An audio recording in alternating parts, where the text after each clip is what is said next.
Hello, I'm Dr. Bill Adams.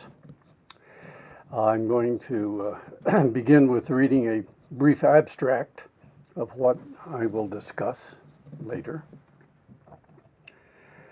And it goes like this. The ability of a civilization to progress pragmatically, as measured by an increase in life expectancy, and intellectually, as measured by development of effective medical care, is shown to depend solely on liberty of the autonomous group acting in self-interest. The pervasive immorality of authoritarianism against the individual in either its egalitarian or political guises thereby thwarts mankind's natural rights and is proven to prevent the initiation and maturation of human progress. Remarkably, civil liberties subsequent to the Reformation, by recognizing natural rights and thereby releasing the inherent genius of the individual, explains the incredible increase in life expectancy, security, and comforts of modern life. Should natural rights be disregarded, an authoritarian shadow will envelop the globe, and civilization will return to a baseline empiricism of intellectual existence. Now, much of the content of what follows can be found at contratyrannos.com. That is the Isogorial Theory of Human Progress website. This presentation, however, particularly addresses the topic of human liberty at a time in our nation's history when the future of liberty is much in question. Over the next hour, I will present evidence that, 1, only in periods of broad-based liberty for the common man and woman has human progress been documented, and I have identified only 6 such periods. 2, that when that liberty is lost, as civilization regresses to a primitive baseline of intellectual existence. And 3, that the inviolability of human freedom is the essence of natural law, and to disregard natural law and natural rights will return us to the dark ages that, with but few exceptions, have prevailed since mankind first made its appearance on this planet.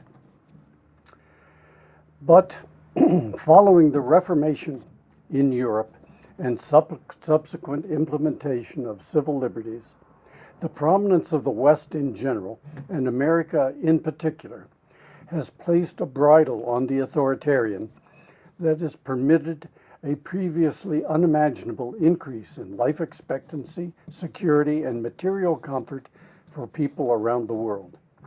It is the great concern today, however, that should the centralization of power presently occurring continue to reduce our freedoms and diminish our global status to that of other nations, no one will be protected from the authoritarian cloak that will inevitably envelop the world. Now, beyond a personal dislike or bad experience from the perceived injustice of authoritarian rule, contemporary arguments favoring limited government reflect deductive reasoning. These arguments are usually based on tenets of political philosophers who have argued individual liberty is an inherent right or a gift of God. And from this we can deduce that government should not interfere with our liberties, a conclusion consistent with limited government. This deductive reasoning is often supported by reference to the contentious subject of natural law.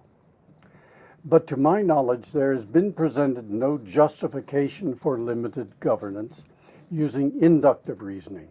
That is to say, reasoning based on objective gauges applied to human history and prehistory, that is, scientific proof. My recent 3-volume work, The Natural State of Medical Practice, provides such a proof. These are the 3 volumes.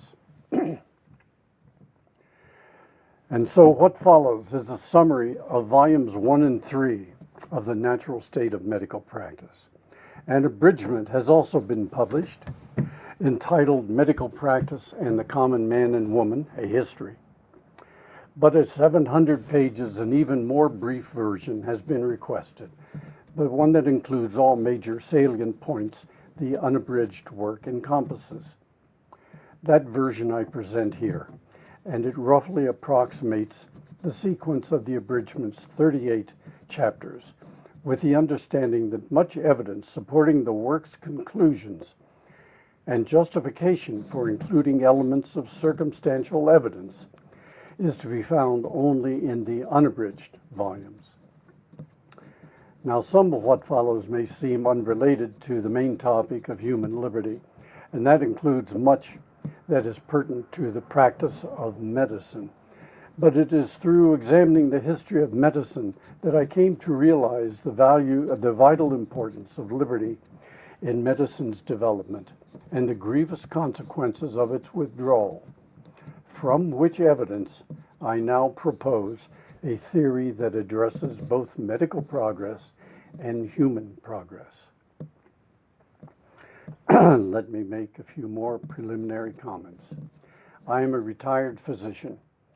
The theory that I will discuss is, to my knowledge, new, but it is so elementary that it is hard to believe that it has not been previously propounded and subjected to criticism. The theory is based on no work of my own. It is based on published work of hundreds of experts in archaeology, anthropology, linguistics, history of medicine, and other disciplines. Furthermore, I did not set out with any goal in mind other than trying to determine if history could provide us with ideas on how to better provide medical care to our patients. In fact, some of my conclusions, such as the irrelevance of Renaissance medical discoveries to modern medical practice, seemed so preposterous when I first wrote them down that I didn't delete them because I wanted to be able to insert contradictory evidence. Unexpectedly, the more I looked at the issues and evidence, the more they seemed to be correct and to fit into a pattern with that of other times and places. And so it is from these observations that I have derived the isogorial theory of human progress. This theory ascribes all apolitical advances for the betterment of mankind to unimpeded self-interest groups in which each member has equal opportunity to speak freely and share ideas about the group's common interest without fear of retribution. Axiomatically, it excludes those betterments that have been stolen, copied, derived by exploitation, or used for the subjugation of others. And this can be confusing, for by these means, rigidly authoritarian nations may appear to initiate or efficiently contribute to progress. That perception of progress, however, merely reflects plagiarism. Had Western progress since the Reformation never occurred, we and the rest of the world would still be living in the 15th century.